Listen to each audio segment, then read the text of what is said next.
ډاکټر صاحب ښاغلی ولسمشر محمد اشرف غني پر طالبانو غږ کړی چې موږ در سره ولاړ یو. د ډاکټر صاحب ښاغلی ولسمشر محمد اشرف غني پاکستان ته هم خبرداری ورکړی او په غوسه دی. هغه ویلي موږ په دغه کار کې له طالبانو سره اوږه په اوږه درېږو تر څو پاکستان تر پښو لاندې کړو. هغه پر طالبانو غږ کړی چې پاکستان ته خپل غچ پرې نږدی او له فرضي کرښو مو ښه صحیح ساتنه وکړئ. د تان ټي وي چینل درنو لیدونکو سلام، ستړي مشئ، وخت مو په خیر. په سر کې یادونه کوم که تان ټي وي چینل مو نوي سبسکرایب کړئ، د نورو تازه مهمو خبرونو لپاره تان ټي وي چینل په درنښت سبسکرایب کړئ.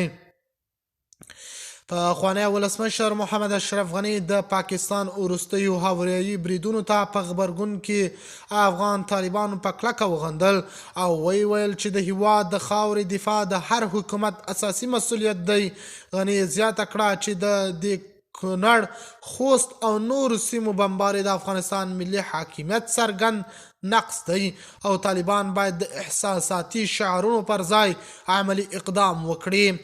غني په یوه تازه ویډیویي پیغام کې طالبانو ته په خطاب کې وویل له پاکستان سره د خبرو یوازې د عکس اخیستلو په کچه نه دی خلاصه شوي. د افغانستان د خاوره برید شوي، ولس وژل شوی او تاسو یوازې اعلامیې خپروئ. د یو حکومت لومړی مکلفیت د خلکو خوندي کول دي.